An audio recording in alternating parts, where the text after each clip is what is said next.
습니다. 오늘 본문의 말씀 의지해서 부모 순종의 비밀 한번 따라해 볼까요? 시작. 부모 순종의 비밀. 다시 한번요. 부모 순종의 비밀. 한 중학생 한 3학년 정도 됐을까요? 전철을 탔습니다. 근데 지극히 나이가 든 아주머니가 그 앞에 섰습니다. 그리고 이 여중생에게 쏘아부며 얘기합니다. 학생, 어르신이 지금 앞에 서 있으면 자리를 양보해야 되는 거 아니야? 근데 이 여중생이 이렇게 얘기합니다. 아주머니가 노인이세요? 그렇게 얘기를 했습니다. 그 아주머니가 더 대받아칩니다. 어디 어른 앞에 눈을 동그랗게 뜰 수가 있어? 예의도 없이. 그러나 절대 이 여중생이 지지 않습니다. 그 다음에 여러분 뭐라고 말했는지 아십니까?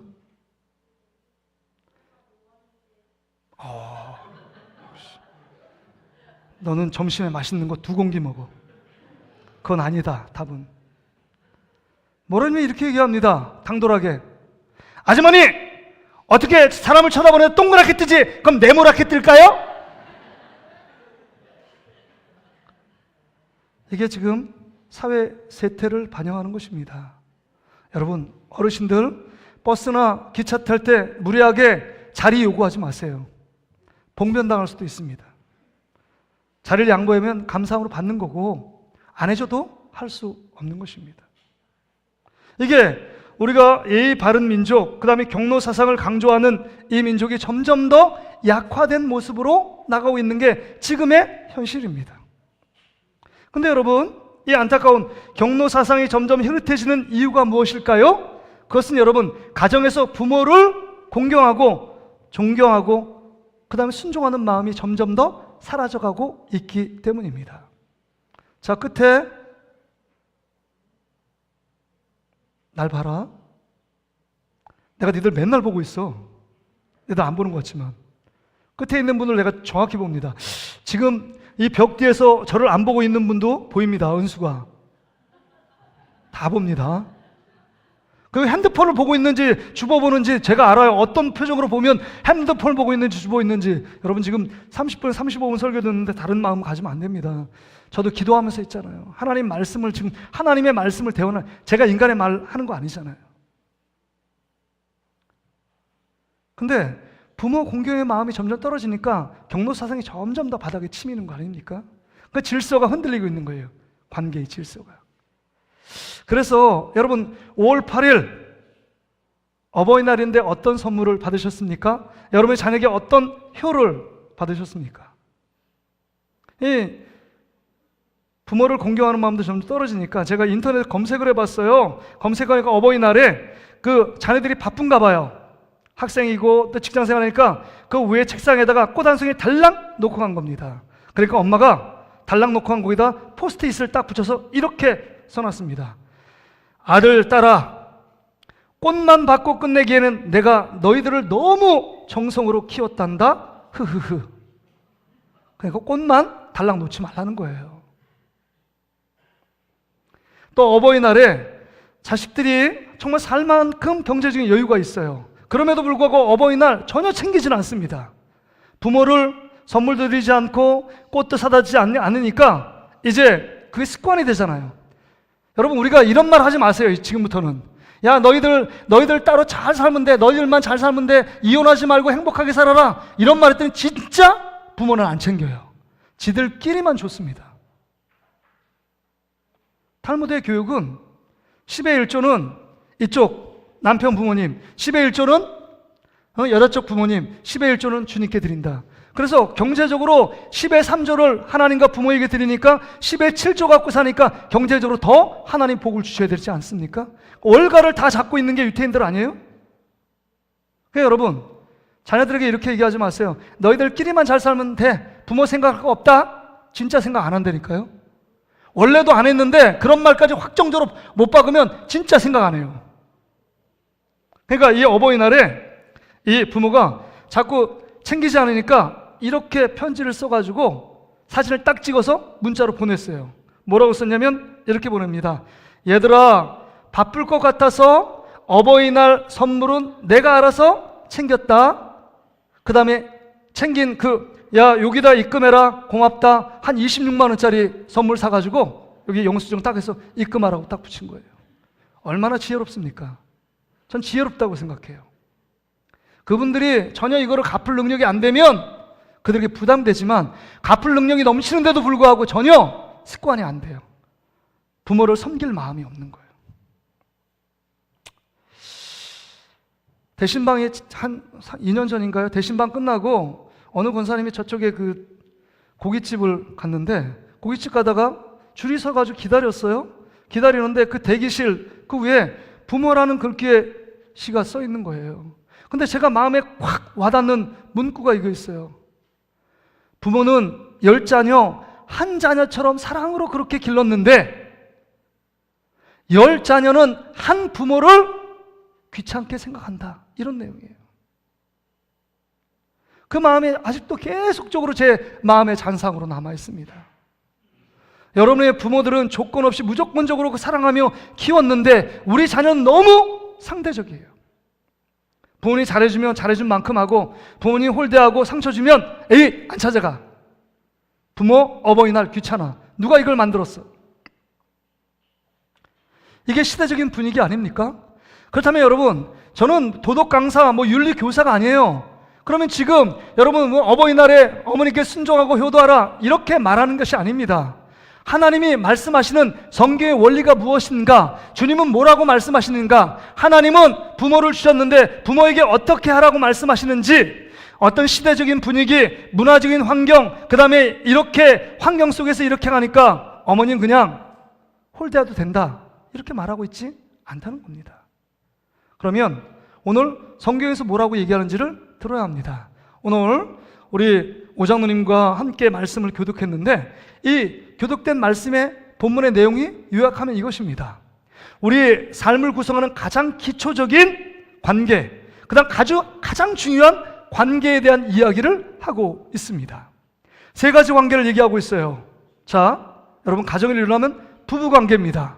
그 다음 부모와 자식 관계입니다. 그 다음에 여러분 우리가 돈을 벌어야 직장 생활해서 살 수 있죠. 그러니까 상정과 종의 관계, 이게 사회를 구성하는 아주 최소 기본 단위입니다.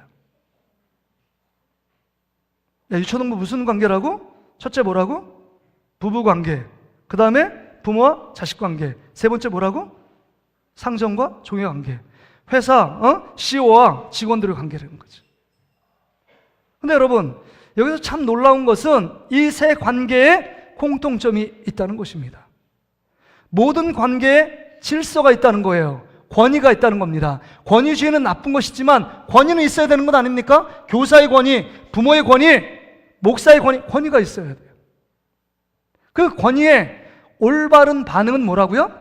여러분이 가장 싫어하는 순종과 복종이래요. 자, 아내는 남편에게 복종하고 순종하고, 그 다음에 부모는 자식은 부모에게 순종하고, 그 다음에 종은 상전에게 순종하라고 말씀하고 있습니다. 순종하면 순종과 복종은 좀 굴욕적인 것 같고, 그 다음에 억지로 해야 되는 것 같고, 기쁜 마음이 전혀 없는 것처럼 느껴지는 순종. 현대 사회에서 어떤 순종, 복종을 강요하는 것 참 쉽지 않습니다. 내 뜻대로 자유를 느끼며 살아가는 것이지 내가 왜 다른 사람에게 복종하며 순종할까? 이거에 대한 거부감이 있는 것이 사실입니다. 그런데 모든 권위 앞에 동일한 원리, 순종하래요. 남편에게 순종하고 부모에게 순종하고 상전에게 순종하라고 말씀하고 있습니다. 이 관계, 가장 기초적 가장 중요한 관계 속에 순종이 핵심이에요. 근데 더 놀랍고 더 충격적인 사실은 순종의 정도가 어느 정도까지냐? 사람에게 순종하지 말고 23절에 보니까 주님께 순종하래요. 뭐라고요? 주님께 순종하래요. 그러니까 부모님께 순종하는 것이 사람에게 순종하지 말고 어떻게 순종하는 정도로 나아가야 되느냐? 주님께 깎듯이 순종하고 섬기듯이 섬겨라. 이렇게 말하고 있는 것입니다. 이게 어떻게 가능할까요? 참 불가능한 것 같은 느낌을 받습니다. 그런데 공통점이에요. 부부관계 속에서도 주님께 순종하듯이 남편과 아내와 남편이 또 부모와 자식 간에 정말 주님을 대하듯이 부모가 자녀를 사랑하는데 정말 주님을 사랑하듯이 섬기듯이 사랑하고 자녀는 부모에게 순종하는데 주님께 순종하듯이 순종하래요. 종은 상전에게, 상전은 종에게. 이게 어떻게 가능하냐 하는 것입니다. 특별히 오늘 어버이 주일을 맞아서 정말 무조건적으로 부모에게 순종하는 것, 이게 참 힘든 일인데 왜 그렇게 순종해야 될까요? 또 오늘 제목처럼 부모를 순종할 때 어떤 비밀이 담겨져 있는지, 하나님의 놀라운 어떤 복음의 비밀이, 어떤 비밀이 우리 가운데 감춰져 있는지 오늘 말씀을 통해서 우리 함께 풀어가며 은혜를 경험하길 원합니다. 우리 어린이날 같으면 예전에는 종합선물 세트 하나 주면 아이들이 너무 좋았습니다. 저도 그거 받으면 너무 기분이 좋았어요. 지금은 없잖아요, 그런 게. 종합선물 뭐 양갱도 있고 뭐 과자도 있고 사탕도 있고 막 그랬거든요. 그러니까 오늘 우리가 한 가지 한 가지를 하나님이 우리에게 부모에 순종할 때 어떤 비밀이 담겨져 있고 어떤 축복과 은혜가 있는지를 같이 한번 풀어보기를 원합니다. 첫째는요, 우리 부모 순종의 비결이 18절의 말씀 보세요. 아내들아 남편에게 복종하라. 이는 주 안에서 마땅하니라. 그래서 첫 번째 원리가 뭐냐? 주 안에서 마땅한 이름을 믿어야 한다는 것입니다. 한번 따라합시다. 주 안에서 마땅한 이름을 믿어라. 그러면 주 안에서 마땅하대요. 그냥 아내가 남편에게 순종하는 거, 그 원리가 똑같다 그랬죠. 자기 자식이 부모에게 순종하고 종이 상전에게 순종하는 거 다 똑같은 원리입니다. 그런데 이렇게 순종하는 것이 하나님께서 우리 가운데 마땅하다고 말씀하고 있는 것입니다. 그래서 영어 성경을 볼 때 제가 충격을 받았어요. 보세요. as, 이게 마땅하다는 게 as is fitting in the Lord이에요. 그러니까 주님 안에서 fitting이 돼요. fitting이 뭐예요? 여러분 옷을 살려면 여기 보면 피팅룸이 있죠. 피팅룸. 그래서 제가 양복을 살라 그러면 자, 전에 있던 옷을 벗고 그 다음에 피팅룸에 가가지고 딱 문을 닫고 딱 옷을 입고 나옵니다. 그거 보여. 거울을 딱 볼 때 너무 좋아 보여요. 아, 이거 사야겠다. 이게 옷에 딱 맞다. 이게 알맞은 이런 뜻이고 합당한, 옳은, 이게 마땅한 뜻이에요. 그러니까 부모를 순종하는 것이 옷에 딱 맞는 것처럼 하나님이 기뻐하시는 일이고 하나님이 합당하게 여기고 하나님이 당연하게 여기는 것이 부모에게 순종하는 것입니다. 그러기에 마땅히 지금 부모에게 순종할 것을 요구하고 있는 것입니다. 왜? 그 일이 마땅한 일이기, 당연한 일이고 합당한 일이고 옳은 일이기 때문입니다. 너무 알맞는 옷이 몸에 딱 맞는 것처럼 알맞은 일이라는 것입니다. 여러분, 그러기에 여러분 잘 생각해 보세요. 왜 부모에게 순종하고 부모를 주께 순종하듯이 순종하며 공경하며 섬겨야 될까요? 그 이유가 우리는 잘 오해합니다. 부모에게 있다고 생각해요. 부모가 나를 낳아줬어요. 부모가 나를 길러줬어요. 부모가 밥 먹이고 여러 가지 사랑으로 용서하고 지금까지 키워준 수고가 있기 때문에 우리 자녀된 도리로서 부모에게 순종해야 된다고 생각합니다. 그러면 여기서 빠져나오는 게 뭔지 아십니까? 부모님이 낳고 갑자기 라헬처럼 죽은 베냐민은 어떻게 할 거예요? 부모가, 엄마가 챙긴 적이 없어요. 부모가 가난해서 이 자녀들을 잘 돌본 적이 없어요. 부모가 잘못해서 감옥에 들어갔어요. 그럼 자녀는 어떻게 합니까? 자녀는 섬길 이유가 전혀 없는 것입니다. 그러기에 우리가 부모를 잘 섬기고 예수님처럼 섬기라고 하는 이유는 부모에게 책임이 있는 것이 아니라는 겁니다. 부모가 그렇게 했기 때문에 상대적으로 자녀도 그렇게 해라, 그게 아니에요. 성경은 뭐라고 얘기하느냐? 그 책임은 우리 자녀에게 있다는 것입니다. 왜 그러냐면 24절의 말씀을 보세요. 이는 기업의 상을 주께 받을 줄 아나니 너희는 주 그리스도를 섬기니라. 너희는 예수 그리스도를 섬기는 자고 너희는 하나님의 아들 예수 그리스도를 믿어 구원받고 영원한 영생을 누리며 하나님 말씀대로 순종할 너희기에 내가 너희에게 명령한다. 네가 예수 그리스도를 믿느냐? 그렇다면 부모의 상황과 상관없이 부모에게 순종하고 공경하라 라고 말씀하는 것입니다. 이것이 합당한 일이고 마땅한 일이라고 말씀하고 있는 것입니다. 그러기에 여러분, 여기에 전제는 부모가 날 사랑하든 부모가 나에게 말하다가 조금 상처를 주었든 그거가 상관없이 부모를 공경하며 사랑하며 인정하고 그 다음에 부모로서 합당한 섬김을 해야 된다고 말씀하고 있는 것입니다. 여러분, 아까 유초동부하고 유치부 아이들이 막 뛰면서 이렇게 막 특송을 하는데 저는 너무 좋더라고요.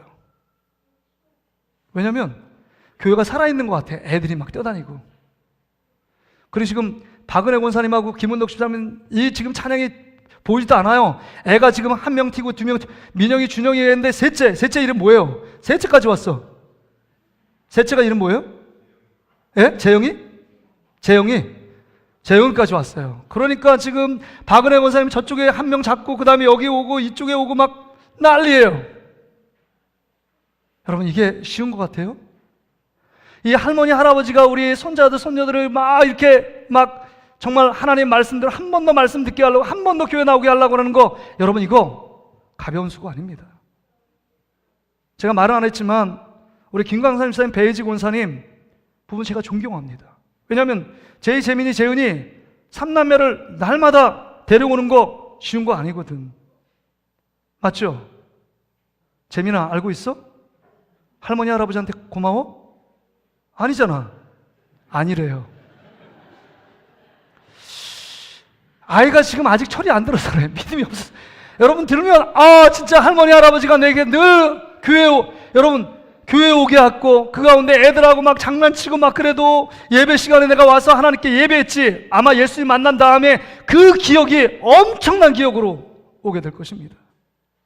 그러니까 여러분, 여러분의 부모님이 뭐라고 얘기하고 상대적으로 여러분에게 뭐 잘못하고 그 다음에 상처를 주었고, 제가 몇 번 얘기하잖아요. 부모님께 상처 한두 번 받아가지고 마음에 막 꽁해가지고 이제 내가 어버이날 찾아가지 않아, 명절내 찾아가지 않아, 그리고 어머니 아버님께 마음이 다친 분 있잖아요. 근데 여러분, 여러분들이 왜 그것을 기억 못하세요? 부모님께 드린 상처는요 100가지가 넘어요. 그래도 어머니 마음에 빵꾸 하나 있어요. 막 어머니의 마음이 구멍으로 펑펑 뚫렸는데도 불구하고 그거 참고 그 다음에 상처 안 받은 척 하는 것 아닙니까? 부모가 얼마나 거짓말 잘하는지 아세요? 여러분이 맛있는 거 있으면 나 그거 싫어해. 뭘 싫어해요? 가장 맛있는 거 제일 먼저 드셔야 될 게, 생선을 구워도 대가리가 뭐가 맛있어요? 그쵸? 생선은 대가리라고 말하잖아요. 대가리가 뭐가, 살은 아이들 다 챙겨주고 나머지 부모가 이 선한 거짓말을 통해서 이 아이들을 키운 것 아닙니까? 그러면 부모에게 받은 상처보다 준 상처가 많다는 사실을 기억해야 돼요. 그래서 부모가 어떤 형편과 어떤 상황에 있든지 그것과 상관없이 정말 부모를 공경하고 순종하는 것은 마땅하다고 지금 성경은 우리에게 명령하고 있다는 것입니다. 부모가 없으면 우리가 존재했겠어요? 부모는 하나님의 대리자로 하나님께서 우리 부모, 부족하고 연약함이 많지만 우리를 길러주고 우리를 키워주신 겁니다. 그러기에 여기 앉아있는 우리 동신교회 모든 성도들은 다른 모든 교회 성도들보다 더 탁월하게 부모님을 섬기고 공경하는 축복을 누리시기를 주의 이름으로 축복합니다. 두 번째는요, 부모 순종의 비밀은 20절에 나와 있어요. 20절 같이 한번 읽어볼까요? 시작. 그러나 모든 일에 부모에게 순종하라. 이는 주 안에서 기쁘게 하는 것이니라. 지금 자녀들아 얘기해요. 모든 일에 부모에게 순종하래요.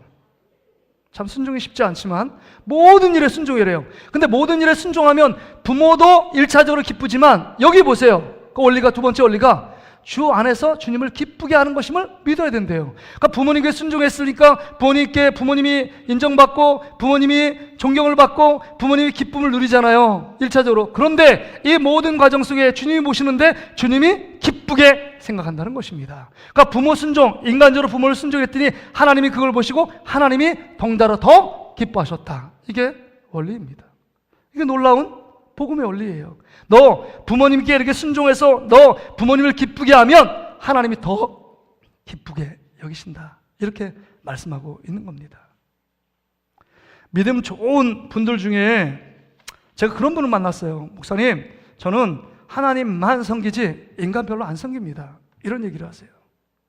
그러니까 인간 별로 안 섬긴다는 얘기, 부모님 애도 내가 환경과 상황이 될 때만 섬기고 환경 상황이 안 되면 안 섬긴다. 이게 전제로 깔려 있어요. 나는 하나님만 섬긴대요. 신본주의에 따른대요. 나는 인본주의자가 아니래요. 근데 신본주의하고 인본주의 차이가 뭐예요? 신본주의는 하나님을 섬기는 자가 신본주의예요. 그 인본주의는 사람을 섬기는 게 인본주의예요. 근데 신앙에 신본주의, 인본주의가 없습니다. 잘 보세요. 우리가 하나님을 사랑하면 사람도 사랑합니다. 사람을 사랑하는 자, 잘 사랑하는 자는 하나님도 잘 섬겨요. 근데 하나님만 섬긴다고 사람을 등하시거나 부모를 무시하거나 부모를 홀대하고 하대하면 하나님이 기뻐하지 않는다는 겁니다. 여러분, 여기 중요한 원리 있는 것 아시죠? 하나님을 기쁘게 하는 일이 정말 주의 전에 나와 하나님께 봉사하고 헌신하며 충성하는 것, 이것만이 아닙니다. 정말 육신의 부모를 늘 사랑하며 인정해드리고 존경하며 또 잘 챙겨드리는 것, 이게 주의 일이고 주님이 기뻐하시는 일이라는 것입니다. 이게 원리예요. 지금 우리가 정말 부모를 기쁘게 해드리고 있는가 하는 것입니다. 부모를 귀찮게 하고 부모의 마음을 상하게 하고 부모의 마음을 실망시켜 드리고 있는가, 우리 자신을 돌아볼 수 있어야 합니다. 그러게 여러분, 부모 순종의 마음은 뭐예요? 하나님이 기뻐하신다는 사실입니다. 그래서 아까 신본주의에 빠져서 사람만 섬기고 하나님만 섬기고 사람을 섬기지 않는다, 이것은 잘못된 것입니다. 그래서 전에 알로에 마임이라는 그 대표자가 성남에 있어서 부교육자 있을 때 한 달에 한 번씩 예배 드렸거든요. 근데 거기 한 200명이 홀에 모여 있어요. 무슨 군사 같아. 제가 아무 말 하는데 여의도 순복음교회 온 것처럼 막 아멘을 막 엄청, 거기 막 훈련이 막 됐어요. 근데 막 구호합니다. 거기 사원이 뭐냐면 이거예요. 하나님을 기쁘시게, 사람을 기쁘게. 이게 성경적인 모습 아니에요? 하나님을 기쁘시게 하면 사람도 기쁘고, 사람이 기쁘면 하나님도 기쁘다는 거예요. 부모를 기쁘게 하면 하나님도 기쁜다, 하나님이 춤추게 된다, 이렇게 말씀하는 겁니다. 그러게 여러분, 여러분 안에 있는 여러분 섬기는 부모님에게 효를 다하는 저와 여러분 되시기를 주의 이름으로 축복합니다. 그것이 정말 하나님이 기뻐하시는 뜻이라고 분명히 말씀하고 있는 겁니다. 근데 오해하는 분이 많이 있어요. 주 안에서 주님을 순종해라, 주 안에서 부모를 순종해라, 뭐 이렇게 얘기하니까 주 안에 있지 않고 믿지 않는 부모들은 순종하지 않아도 된다, 이렇게 생각하는 분이 있습니다. 근데 절대 아니잖아요. 예수 안 믿는 분 더 잘 섬겨야 합니다. 내가 정말 그 사랑을 베풀고 주님을 섬기듯이 섬김을 통해서, 야, 내가 배 아파서 난 네 아들과 딸인데 너 왜 이렇게 나에게 잘 섬기니? 그럼 매력을 느끼게 해야 합니다. 예, 육신의 부모님인데 영적인 부모님인 하나님 아버지께서 그렇게 말씀하셨기 때문입니다. 잘 섬기는 거예요. 그러면 믿지 않는 부모에게 그렇게 효를 다하고 섬기고 순종하고 공경하면 여러분 도전을 받지 않겠어요? 그리고 엄마, 아빠, 내가 지금 교회 다니는데 교회 와서 구경하고 점심 맛있게 식사하면 좋겠는데, 이런 말하면 자녀들이 용돈 드리고 이렇게 정성껏 해드리면 여러분 뭔가 받았으니까 뭔가 해주고 싶잖아요. 그럼 교회도 나오는 겁니다. 그렇죠? 근데 주 안에서 부모를 순종하라 할 때 예수 안 믿는 사람 그냥 홀대하라, 이런 말이 아니잖아요. 예수를 믿든 안 믿든 우리 부모를 정말 주 안에서 순종하고 공경하는 것, 너무 중요한 일이라는 겁니다. 우리가 세 번째로, 우리가 여러분 부모 순종의 비밀은요, 여러분 24절의 말씀 보세요. 24절. 이는 기업의 상을 누구에게 받아요? 부모에게 받는 게 아니라 주께 받을 줄 아나니. 기업이라는 건 뭐 유산, 그 다음에 보상을 얘기하는 것입니다. 그래서 세 번째, 우리가 그 부모 순종의 비밀은요, 뭐예요? 지금 우리 화면 넘겨주세요. 자, 주님께 보상을 받을 줄 믿어라, 이렇게 말하는 것입니다. 여러분 좀 이상하잖아요, 논리상. 왜냐하면 부모에게 공경하고 그 다음에 순종하고 부모님께 잘해드리면 부모에게 보상을 받는 것 당연하잖아요. 여러분 말한 것처럼 부모님이 여러분 왜 잘 해드려요? 부모님이 잘 살아세요? 유산을 줄 물려둘 게 있어요? 아직까지 부모가 꼭 틀어 잡고 있는 유산이 있어서 여러분 잘해드리는 거예요? 뭐 그럴 수도 있죠. 동기가 좀 잘못됐지만 부모기 때문에 우리가 다 섬기는 것 아닙니까? 그러니까 여러분 부모에게 잘 섬기면 부모에게 1차적으로 받아야 되는데, 지금 얘기합니다. 부모에게 잘하면 내가 그 보상, 부모에게 못 받아도 내가 너를 보상하리라. 이게 신앙의 원리요, 축복의 원리라는 겁니다. 그러니까 부모에게 잘하면 그 보상은 하나님께 받는다는 것입니다. 요즘 불효자 소송권이 많대요. 자식들에게 빨리 재산을 분배했더니 자식들이 나 몰라라고 부모를 남보듯이 돌보지 않는 겁니다. 그러니까 변호사를 찾아가서 재산 반환 청구 소송을 많이 들어온대요. 참 불행한 시대에 우리가 살고 있습니다. 그런데 이제는 또 어떻게 하냐면, 여러분, 가부장적으로 큰아들에게 재산을 많이 줬어요. 둘째, 셋째 보니까 너무 열받는 거예요. 왜? 내가 부모님을 둘째, 셋째도 열심히 섬기고 막 했는데 왜 첫째 아들만 몇 배로 줍니까? 라고 불평합니다. 근데 요새는 불평하는 게 아니라 그냥 불평 안 해요. 그리고 부모에게 찾아가지도 않습니다. 인연 끊어요. 그리고 부모님 돌아가시면 2년 안에 유류분 청구 소송을 합니다. 그리고 5명의 n분의 1로 5분의 1씩 나누는 거예요. 다 토해내고. 그러니까 부모님께 찾아가지도 않습니다. 첫째 아들 잘해준 거 둘째, 셋째, 넷째 차별받았다고 부모님 섬기지도 않아요. 근데 여러분, 성경은 그렇게 하라고 말하는 것이 아니라, 그럴지라도 그런 부당한 대우를 받을지라도 부모를 공경하며 섬길 때 그 보상은 하나님께서 해주시겠다라고 말씀하고 있는 겁니다. 성경이 분명히 얘기하잖아요. 에베소 6장 3절에 보면, 야, 그 10계명 중에서 1계명부터 4계명은 하나님께 지켜야 될 계명이고 5계명부터 10계명까지는 사람에게 지켜야 될 계명인데, 사람에게 지켜야 될 계명 가운데 가장 첫 번째 계명은 제5계명, 네 부모를 공경하라. 내 부모를 공경하면 부모에게 받지 않을지라도 내가 너를 이 땅에서 잘 되고 장수하는 축복을 허락하시겠다라고 말씀하는 것입니다. 근데 여러분 보세요. 부모에게 갖고 있는 재산, 삶의 여유가 있으면 자식에게 아낌없이 모든 걸 주기 원하는 것 부모의 마음 아닙니까? 그럼에도 불구하고 노후에 자녀에게 부담되고 짐되지 않는 것만 해도 감사함이잖아요. 여유가 없어요. 그럼에도 불구하고 자녀들이 막 해가지고 그걸 막 나눠서 빚 얻어서 자녀들에게 줄 수 있는 건 아니잖아요. 형편이 되면 주는 것 뭐 좋습니다. 근데 형편이 되지 않는데 막 달러빚 내가지고 줄 수 있는 건 아니잖아요.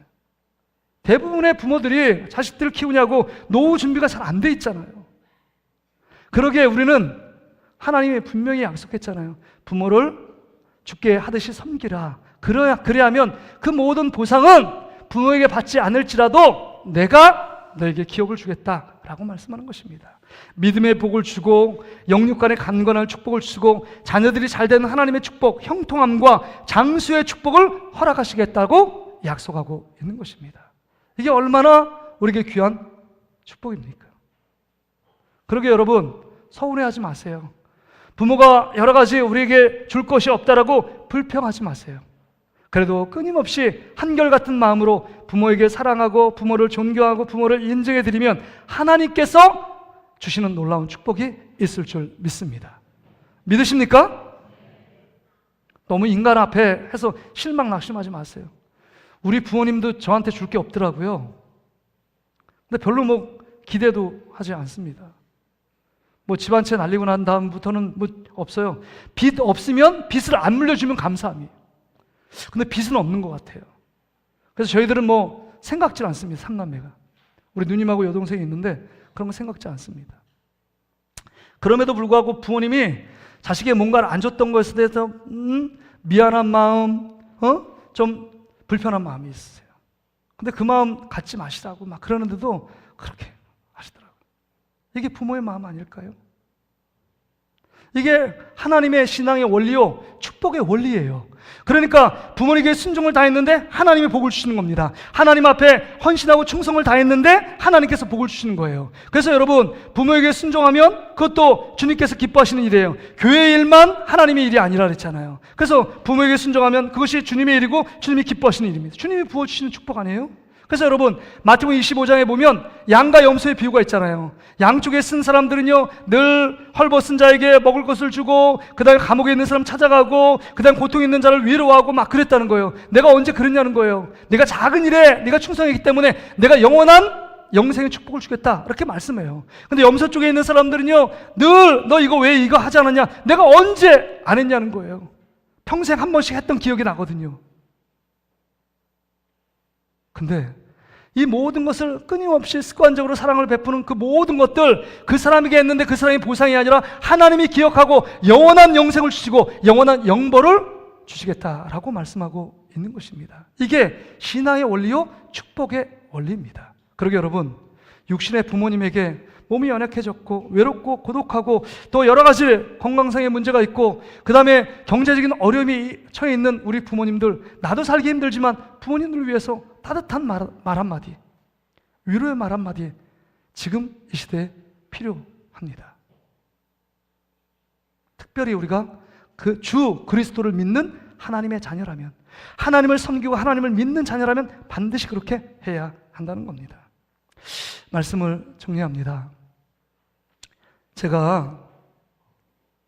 저는 이제 강남에서 부목사를 이제 마지막하고 이주로 이렇게 부임한 거잖아요.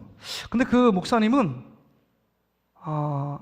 진짜 우리 부교육자를 사랑하는 마음도 있었는데 너무 지나치게 막 혼내세요. 가끔 막말도 하시고 막 집 방에 이렇게 목욕실에 잡아놓고 설교가 수요일날 설교, 금요일날 설교 이렇게 막 가끔 하거든요. 그럼 바로 저한테 호출이 와요. 어느 목사 내 방으로 오라 그래. 그러면 그분만 가면 되는데 수영 목사 너도 같이 와. 그럼 같이 3명이 왔는데 설교 못했다고 막 적나라하게 얘기를 하시고, 네가 지금 이렇게 설교하고 목회하려고 그래? 목회 그만해. 막 이렇게 자존심 상하는 얘기를 막 하십니다. 근데 저에게 뭐라고 얘기하시냐면, 김 목사, 넌 목소리가 틀렸어. 그런 목소리 갖고 목회 안 돼. 막 그런 얘기를 하시더라고요. 너무 막 스트레스 받아가지고요. 제가 그 옆에 있는 영동 세브란스 이름 바뀌었는데 강남 세브란스 병원 가가지고 이렇게 막 검진도 했거든요. 목 검진을 막 스캔 떴는데 목과 멱살 이렇게 조금 마지막 부분이 벌어졌대요. 근데 그 의사가 하는 말이 수술도 안 되고 이거는 뭐 약 먹어도 별로 차도가 없을 것 같아요. 근데 너무 막 자꾸 한 번도 아니고 두 번도 아니고 막 3번 막 하니까, 그 목사님이 그런 얘기 하니까 목회는 해야 되고 막 그러니까 제가 막 마음 부담되잖아요. 그래서 거기 100주년 기념회관 횃불팀이 그 있는 그쪽에 가서 보니까 신문에 나오더라고요. 목소리를 목소리를 바꿔드립니다. 뭐 이런 거 나와요. 그래서 전화하니까 오래요. 갔습니다. 갔는데 한 번에 30만 원인가 40만 원 주고 20회 정도를 하면 목소리가 바뀐대요. 복음 아니에요? 목소리가 종달새 우지듯 낭낭하고 청명한 목소리를 바뀌면 얼마나 좋겠습니까? 그게 핸디캡이라고 생각했는데. 근데 그래서 제가 그랬어요. 제가 빚 얻어서라도 내가 목소리를 바꾸겠습니다. 진짜 근데 20번 받으면 반드시 바뀔 확신이 있습니까? 그 강사에 물어봤어요. 그러니까 강사가 고개를 막 흔들어요. 그거는 확신하지 못하는데요? 이런 얘기하는 거예요. 그럼 뭐 하라는 거예요? 하라는 거예요? 말라는 거예요? 그러니까 본인 책임이라는 거죠. 저한테 뭐 열심히 하면 따라하면 안 쓰던 근육의 목소리가 있대요. 저도 몰랐는데 여기에 안 쓰던 근육으로 해가지고 바꿔야 된대요.